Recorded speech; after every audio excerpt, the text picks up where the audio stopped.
Hello dear students, आज की इस वीडियो में हम income tax taxation law BCom honours final year, BCom CA final year 5th semester and BCom TPP first year first semester के students का के लिए most important topic residential status करने जा रहे हैं। ये टॉपिक इतना इम्पॉर्टेंट होता है कि एग्ज़ाम्स में इस टॉपिक से क्वेश्चंस आने के चांसेस बहुत ज़्यादा होते हैं। तो आइए ये टॉपिक हम अच्छे से करते हैं और बहुत ही अच्छे से इसको एग्ज़ाम पॉइंट ऑफ व्यू से प्रिपेयर करते हैं।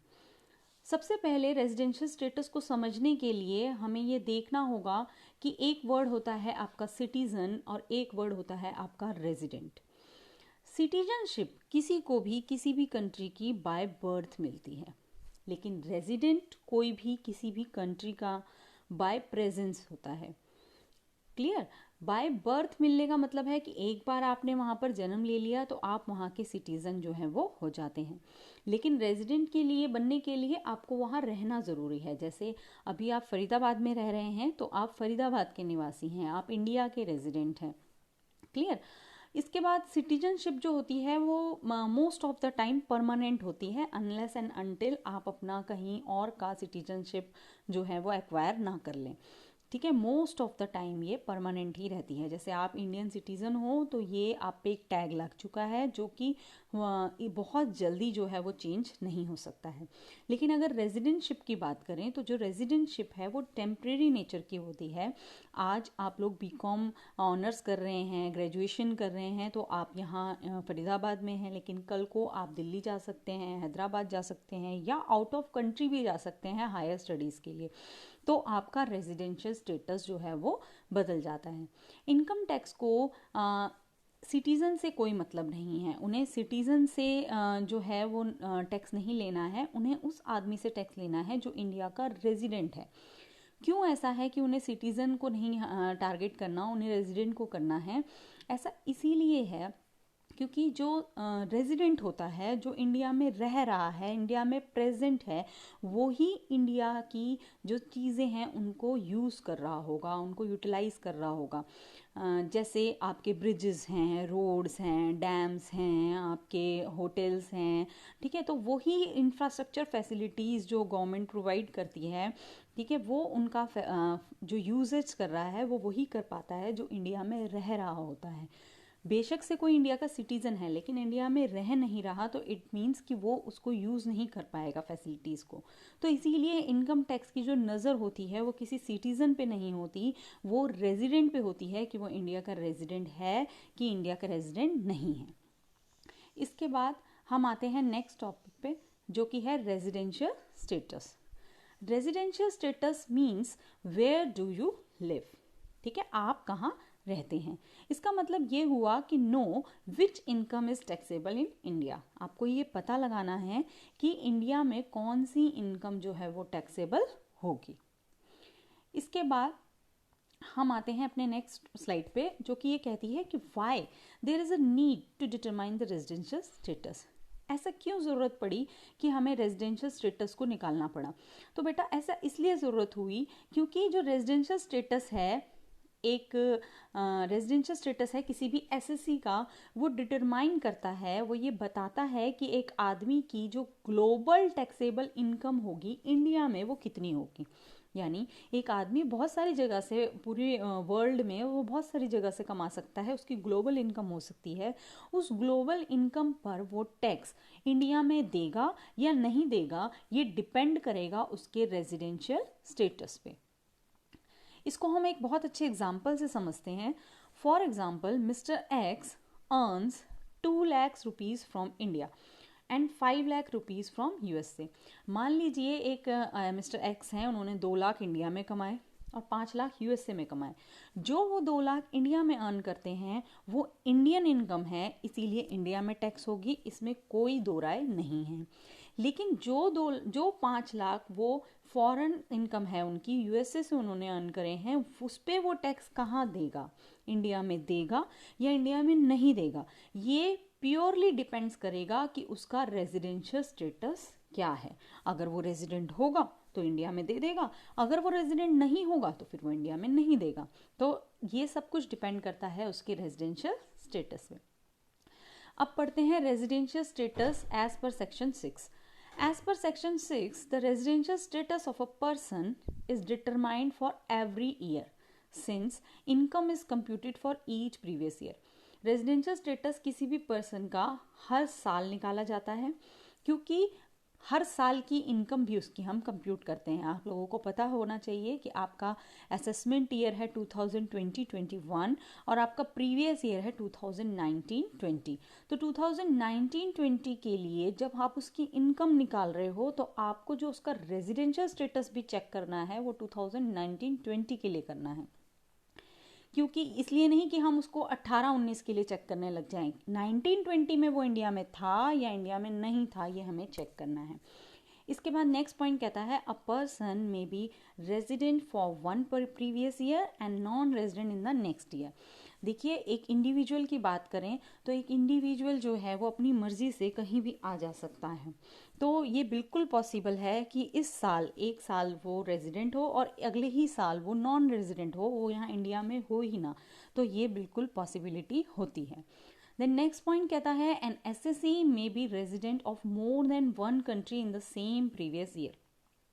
ये पॉसिबिलिटी बनती है कि एक एसएससी साल में, ठीक है, एक जो आपका साल है 2019-20, उसमें 2 कंट्रीज़ का इकट्ठे जो है वो रेजिडेंट बन सकता है। ये कैसे पॉसिबल है? देखिए, एक ईयर में डेज होते हैं 365 डेज। तो मान लीजिए इंडिया का रूल कहता है कि 182 डेज रहने पर हम आपको जो है रेजिडेंट बना रहे हैं, 182 डेज रहने पे। और मान लीजिए, सपोज करिए कि यूएसए का रूल कहता है कि 100 डेज रहने पे हम आपको रेजिडेंट बना लेते हैं।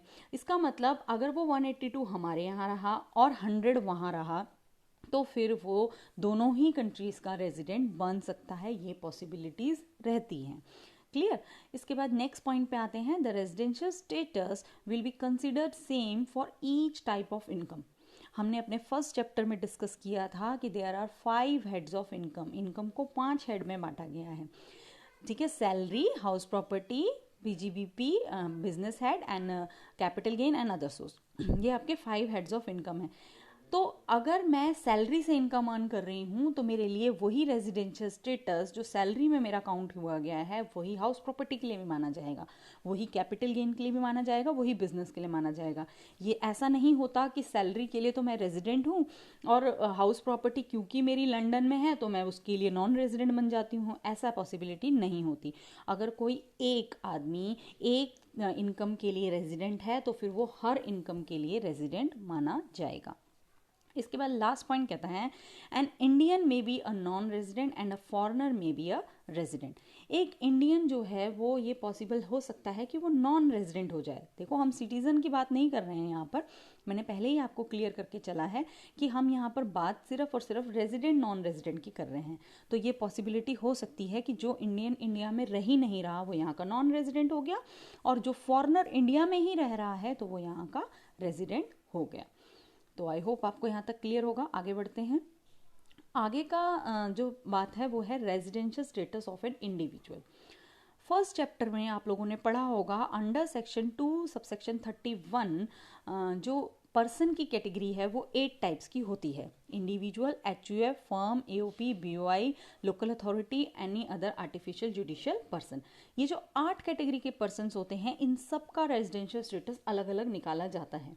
लेकिन अगर हम बात करें इंडिविजुअल की तो एक यही अकेला व्यक्ति ऐसा होता है, एक पर्सन ऐसा होता है जिसका रेजिडेंशियल स्टेटस थोड़ा सा टिपिकल है और मोस्ट इम्पॉर्टेंट भी है। रीज़न क्या है? क्योंकि इंडिविजुअल एक अकेला व्यक्ति है, अपनी मर्जी से कहीं भी आ जा सकता है, ठीक है। लेकिन एक फर्म की बात करें, कंपनी की बात करें तो रातों रात उसका रेजिडेंशियल स्टेटस नहीं बदल सकता, जल्दी से नहीं बदल सकता। लेकिन एक आदमी की बात करें, एक इंडिविजुअल की बात करें तो वो आज इस देश में है तो हो सकता है कल वो दूसरे देश में हो, ये पॉसिबिलिटी बनती है। तो इसीलिए हम सबसे पहले और जो सबसे इम्पॉर्टेंट है रेजिडेंशियल स्टेटस ऑफ इंडिविजुअल वही करेंगे। Residential status of individual 2 types का होता है, जैसा कि आपको यहाँ पिक्चर में दिख रहा है। एक वो रेजिडेंट होता है, दूसरा वो नॉन रेजिडेंट होता है, ठीक है। इसके बाद रेजिडेंट अगर वो हुआ अगर वो रेजिडेंट हुआ तो फिर वो अगेन टू टाइप्स का हो सकता है, या तो वो ऑर्डिनरी रेजिडेंट साधारण निवासी होगा, या फिर वो नॉट ऑर्डिनरी रेजिडेंट असाधारण निवासी होगा। ठीक है, तो रेजिडेंशियल स्टेटस ऑफ इंडिविजुअल ये आपका टाइप्स हो गए।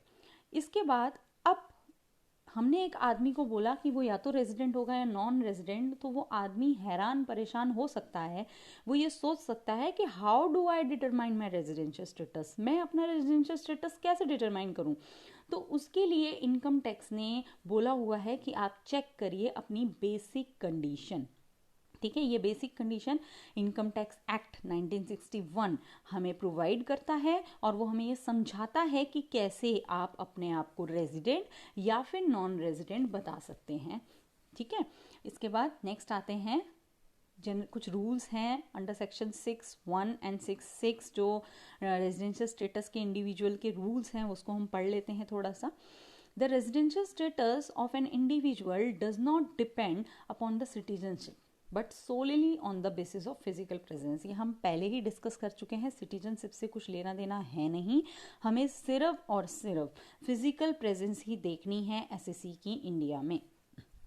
इसके बाद कहता है it is not essential that the stay should be at the same place and also that the stay should be continuous. ये ज़रूरी नहीं है कि जो स्टे है वो एक ही प्लेस पे हो, स्टे है वो कॉन्टीन्यूटी में हो, ये बिल्कुल भी ज़रूरी नहीं है। Purpose of the stay and the place of stay is immaterial for determining the residential status.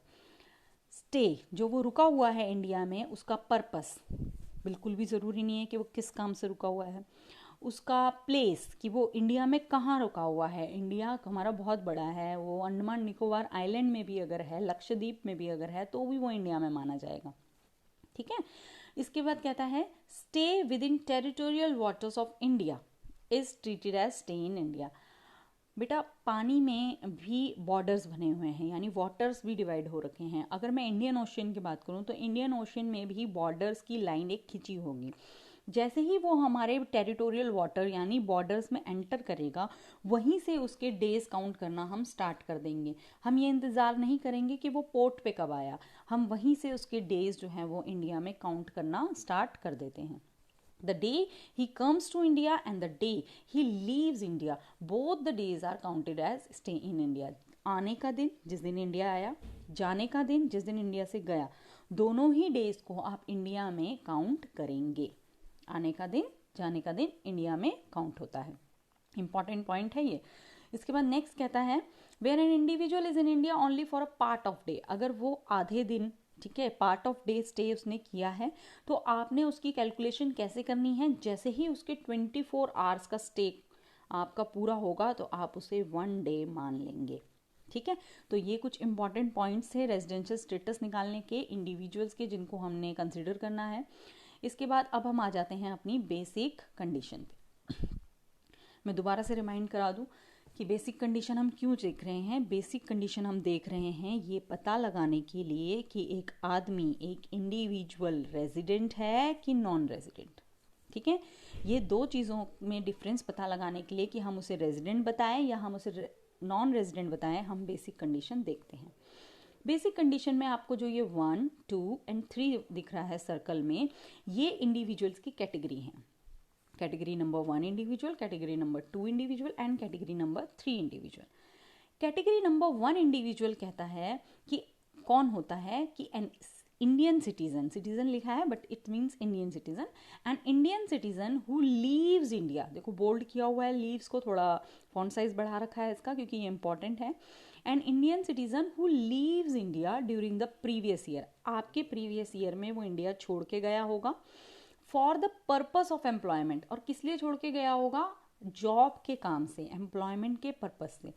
इसका मतलब ये बिल्कुल भी नहीं है कि वो जॉब ढूंढने गया होगा। मान लीजिए कोई दुबई जाके जॉब करना चाहता है कि चलो मैं जो दुबई का अपना वीज़ा लगाता हूँ और वहाँ जाके कोई ना कोई मैं जॉब ढूंढ लूँगा, वो इस कैटेगरी में नहीं आता।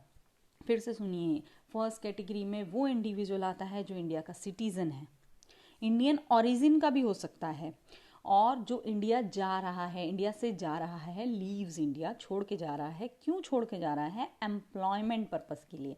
तो यानी दो बातें इंपॉर्टेंट हो गई, एक तो लीव्स इंडिया, इंडिया छोड़ के जा रहा है, और किस लिए जा रहा है? एम्प्लॉयमेंट के पर्पस से, यानी ऑलरेडी उसकी जॉब लगी हुई है और वो जो है वो किसी क्लाइंट से मिलने जा रहा है, कोई डील जो है वो करने जा रहा है, वो काम की वजह से जो है वो इंडिया से बाहर जा रहा है। उसके लिए कंडीशन देखिए क्या है। उसके लिए कंडीशन है 182 days in India during the previous year, यानी उसे पूरे साल में 2019-20 आपका प्रीवियस ईयर है, तो 2019-20 में उसे 182 डेज स्टे करना है। अगर वो स्टे कर लेता है तो फिर वो इंडिया का रेजिडेंट बन जाता है। सेकेंड कैटेगरी में आते हैं। सेकेंड कैटेगरी का वो इंडिविजुअल है जो इंडियन सिटीजन है, इंडियन ओरिजिन का है, हु कम्स इंडिया। देखो पहली कैटेगरी में तो वो लीव्स इंडिया, वो इंडिया से जा रहा था। दूसरी कैटेगरी में ऐसा इंडियन सिटीजन है, इंडियन ओरिजिन का पर्सन है जो कि कम्स इंडिया, इंडिया आ रहा है, यानी पहले से बाहर रहता है और अब वो इंडिया आ रहा है। और इंडिया आने की वजह भी यहाँ पर क्लियर है, विजिट टू इंडिया, यानी visit word is very important. Visit का मतलब होता है घूमने आना। इसका मतलब वो पहले से बाहर रहता है, अब वो इंडिया आ रहा है, और इंडिया आ रहा है तो सिर्फ इसलिए नहीं कि अपने रिश्तेदारों से मिल रहा है, वो इंडिया में आके विजिट भी कर रहा है। विजिट का मतलब हो गया आपके टूरिस्ट प्लेसेस देख रहा है, ताजमहल घूमने चला गया, कुतुब मीनार देखने चला गया, ठीक है, विजिट भी कर रहा है। विजिट करने का पर्पस यहाँ पर ये है कि वो हमारे टूरिज्म को बढ़ावा दे रहा है, डॉलर्स खर्च कर रहा है, क्योंकि डॉलर्स ही लेके आएगा ऑब्वियसली वहाँ से जब बाहर से आ रहा है तो वो इस कैटेगरी में आता है, ठीक है। थर्ड कैटेगरी का इंडिविजुअल कौन सा इंडिविजुअल है? वो इंडिविजुअल जो पहले दो में मेंशन नहीं है। इसका मतलब ये है बेटा कि थर्ड कैटेगरी में एक तो सारे फॉरेनर्स आ गए, क्योंकि पहली दो कैटेगरीज में फॉरेनर्स के लिए तो कोई वर्ड ही नहीं था ना, दोनों में लिखा हुआ था एन इंडियन सिटीजन। तो थर्ड कैटेगरी में एक तो फॉरेनर्स आ गए, लेकिन थर्ड कैटेगरी में इंडियन सिटीजन भी आते हैं, ठीक है। कौन से वाले इंडियन सिटीजन आते हैं? वो वाले इंडियन सिटीजन आते हैं जो इंडिया से जा रहे हैं लेकिन जॉब के काम से नहीं जा रहे, यूं ही घूमने जा रहे हैं या जॉब ढूंढने जा रहे हैं। दूसरे जो इंडिया आ रहे हैं लेकिन विजिट के लिए नहीं आ रहे, यूं ही आ रहे हैं, ठीक है। तो वो थर्ड कैटेगरी में आपके आते हैं। मैं इसलिए बार बार बोल रही हूँ इन चीज़ों को, क्योंकि बिना एक कैटेगरी डिवाइड करे हुए इंडिविजुअल की आपको क्वेश्चन करने में बड़ी दिक्कत आ सकती है, तो इसीलिए कैटेगरी आप ज़रूर ध्यान देंगे। फर्स्ट और सेकंड कैटेगरी के जो इंडिविजुअल्स थे उनके लिए कंडीशन है 182 डेज इन प्रीवियस ईयर, उन्हें 182 दिन इंडिया में रहना है। लेकिन जो थर्ड कैटेगरी के इंडिविजुअल हैं उनके लिए कंडीशन, पहले तो 182 ही चेक करोगे, आप यही चेक करोगे कि एक साल में 1920 में वो 182 दिन रहे कि नहीं रहे।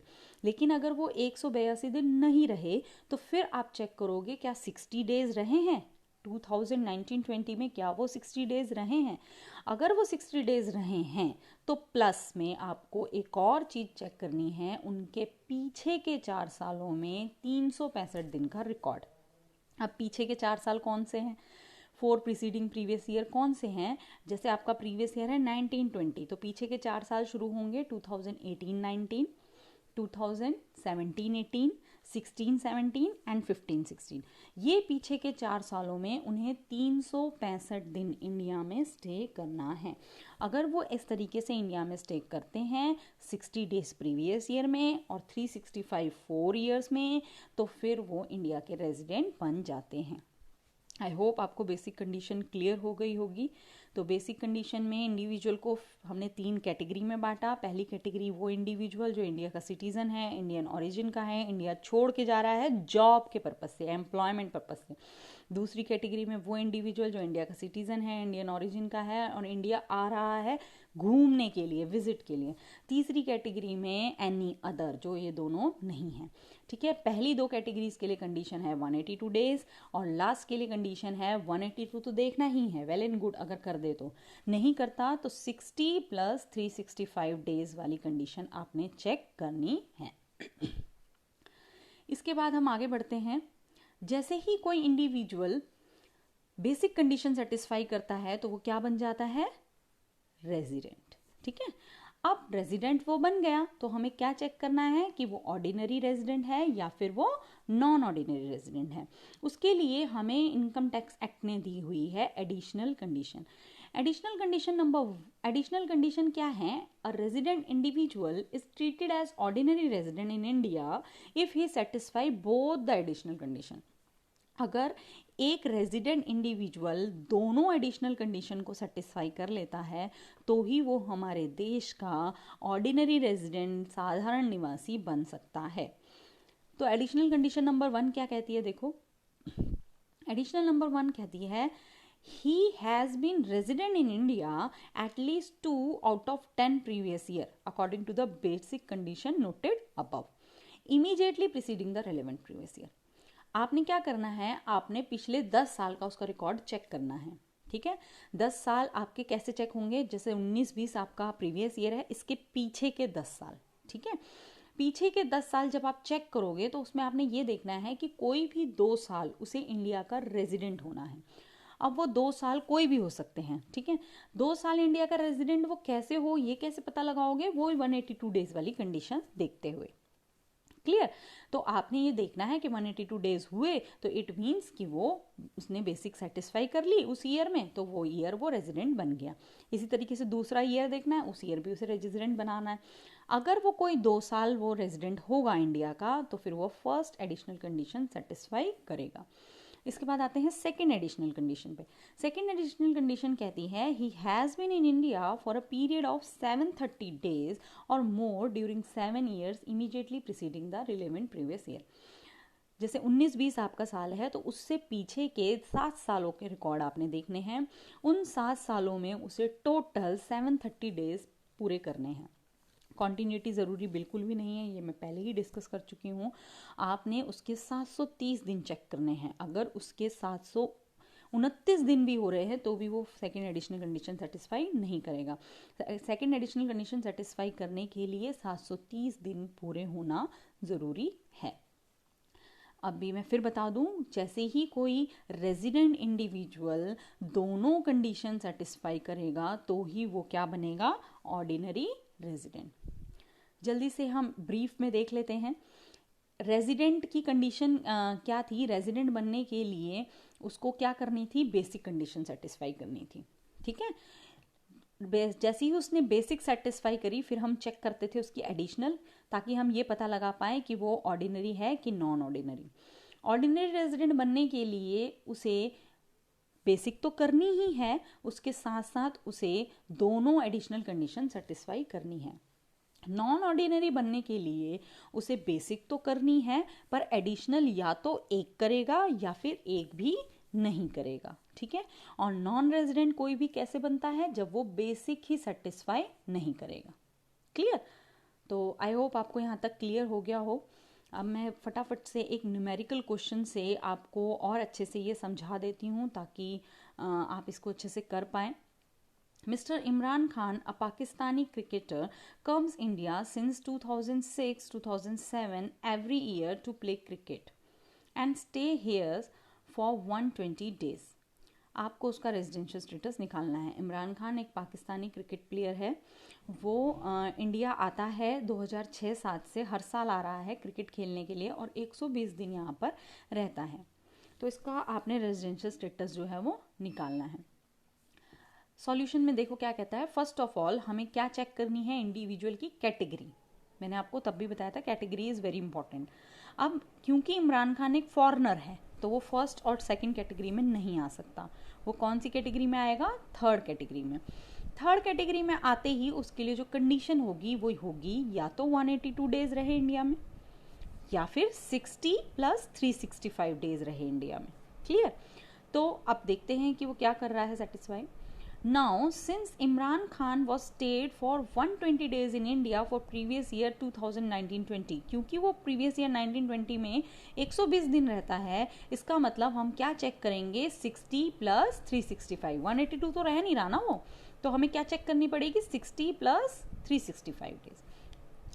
अब बेसिक कंडीशन 60 + 365 डेज वाली क्या कहती है कि सबसे पहले देखो कि 60 डेज करता है 2019-20 में, तो yes he is satisfying this. क्यों? क्योंकि वो 120 डेज रह रहा है। इसके बाद फिर चेक करो कि क्या 365 डेज कर रहा है 4 प्रीसीडिंग प्रीवियस ईयर में। तो हम चेक करते हैं। चलो चेक कैसे करेंगे? पीछे के 4 साल देखेंगे। ठीक है। पीछे के 4 साल यानी 18-19, 17-18, 16-17 और 15-16, यहाँ मिस्टेक हो रखी है, 17-18 लिखा हुआ है, वो 15-16 है। 15-16, 16-17, 17-18 एंड 18-19, हर साल वो कितने दिन इंडिया रहता था? 120, यानी 120 इंटू 4 अगर हमने किए तो 480 डेज आ गए, जबकि हमें चाहिए कितने दिन थे? 365 दिन। इसका मतलब जैसे ही मैंने यहाँ पर देखा वो 60 वाली भी सेटिस्फाई कर रहा है और 365 डे वाली भी सेटिस्फाई कर रहा है, तो ही बिकम्स रेजिडेंट इंडिविजुअल। ठीक है, आई होप आपको यहाँ तक क्लियर होगा। इसके बाद आगे बढ़ते हैं। जैसे ही हमने देखा कि वो रेजिडेंट बन गया, तो अब हमें क्या चेक करना है कि वो ऑर्डिनरी है कि नॉन ऑर्डिनरी। ठीक है, ये चेक करने के लिए हम एडिशनल कंडीशन चेक करेंगे। ठीक है, एडिशनल कंडीशन नंबर 1 कहती है पिछले 10 सालों में 2 बार इंडिया का रेजिडेंट। पिछले 10 साल का रिकॉर्ड मैंने यहाँ पर आपको एक बॉक्स में लिख के दिया हुआ है। 18-19, 17-18, 16-17, 15-16, 14-15, 13-14, 12-13, 11-12, 10, 11-9, 10, इन पिछले 10 सालों में 2 बार रेजिडेंट हम उसको चेक करेंगे। तो मैं 18-19 को उठाती हूँ। 18-19 में वो रेजिडेंट था कि नहीं था, उसके लिए मुझे ये देखना पड़ेगा कि वो कितने दिन इंडिया में रह रहा है। तो बेटा वो तो 120 डेज रह रहा है हर साल, इसका मतलब 60 तो रह रहा है 18-19 में। पीछे के 4 सालों में फिर मुझे चेक करना पड़ेगा 365। तो देखो 17-18 में भी 120, 16-17 में भी 120, 15-16 में भी 120, 14-15 में भी 120। इसका मतलब पीछे के 4 सालों में भी वो 120 120 120 120 यानी 120 इंटू 4 480 डेज रह रहा है, यानी 18-19 में उसने एडिशन बेसिक कंडीशन सेटिस्फाई कर ली।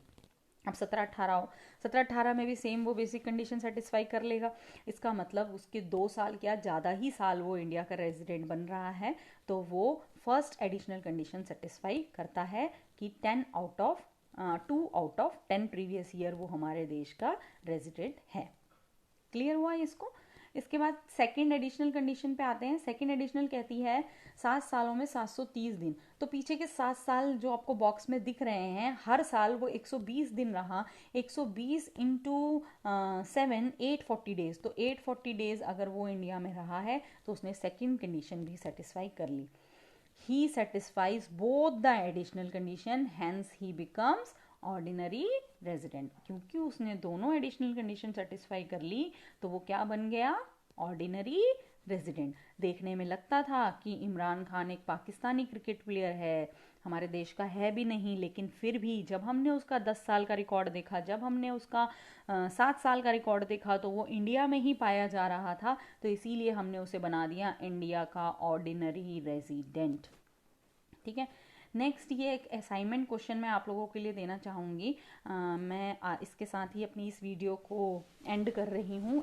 इस चैप्टर का नेक्स्ट पार्ट में नेक्स्ट वीडियो में कराऊँगी। मेरी रिक्वेस्ट है सारे ही स्टूडेंट से कि इस टॉपिक को यहाँ तक बहुत अच्छे से कर ले, और ये वाला जो क्वेश्चन अमिताभ बच्चन का आपके सामने स्क्रीन पे है, इस क्वेश्चन को हर स्टूडेंट जो है वो सॉल्व करने की कोशिश करे। ठीक है, इसमें मैं करने का आपको हिंट एक बता देती हूँ। हिंट ये है कि इसमें आपको नंबर ऑफ डेज जो है वो इंडिया में कितने दिन रहा वो काउंट करने हैं। ठीक है, कि वो इंडिया में कितने दिन रहा यही आपको काउंट करने हैं, बाहर के डेज काउंट नहीं करने। दूसरी बात, इंडिविजुअल की कैटेगरी पे बहुत अच्छे से ध्यान देना है कि ये फर्स्ट कैटेगरी का है, सेकंड का है, थर्ड का है। तीसरी बात कि आप इसको सॉल्व कैसे करो, क्योंकि डेज बहुत सारे हैं। वो अप्रैल में गया, फिर सितंबर में आया, फिर दिसंबर में गया, फिर फरवरी में आया, बहुत सारी डेट्स हैं। तो इसको इजी करने के लिए मैं आपको ये हिंट दूंगी कि आप लोग सारे डेज ऐसे लिख लीजिए, मंथ लिख लीजिए, अप्रैल, मई, जून, जुलाई, अगस्त, सितंबर, अक्टूबर, नवंबर, दिसंबर, जनवरी, फरवरी, मार्च, 12 महीने ऐसे लिख लिए। उसके बाद हर महीने के आगे नंबर ऑफ डेज जब वो इंडिया में रहा वो लिखो। ठीक है, जैसे अप्रैल में कितने दिन, मई में कितने दिन, जून में कितने दिन, ऐसे करके सो ऑन टू मार्च तक देख लो कि कितने कितने दिन रहा, और लास्ट में उसका कर लो टोटल कि वो कितने डेज इंडिया में रहा। मैं जब अपनी नेक्स्ट वीडियो बनाऊंगी तो उस वीडियो में मैं आप लोगों को बता दूंगी कि वो कितने दिन इंडिया में रहा था और वो रेजिडेंट है कि non resident. Till then student, take care, good bye.